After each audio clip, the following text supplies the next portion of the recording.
सत श्री अकाल जी। मैं डॉक्टर गुरविंदर सिंह, ऑरिकुलर और कैरोप्रैक्टिक थेरेपिस्ट जीरा। ਕੀ ਤੁਸੀਂ ਗਰਦਨ ਦੀ ਸਰਵਾਈਕਲ ਦਰਦ ਤੋਂ ਪਰੇਸ਼ਾਨ ਹੋ?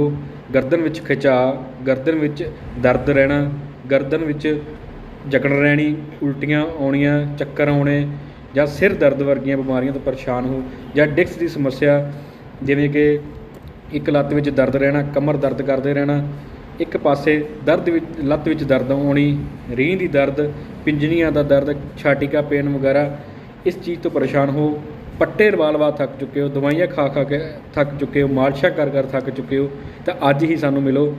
ਅਸੀਂ ਇਹ ਸਾਰੇ ਇਲਾਜ ਪੱਟੇ, ਵਾਰੇ, ਖਿੱਚਾਂ, ਮਸ਼ੀਨਾਂ, ਮਾਲਸ਼ਾਂ ਤੋਂ ਬਿਨਾਂ ਕੈਰੋਪੋਟਰ ਔਰੀਕਲ ਥੈਰੇਪੀ ਨਾਲ ਇਲਾਜ ਕਰਦੇ ਹਾਂ। ਲੋੜ ਪੈਣ 'ਤੇ ਅਸੀਂ ਆਯੁਰਵੇਦ ਹੀ ਮੈਡੀਸਨ ਵਰਤਦੇ ਹਾਂ।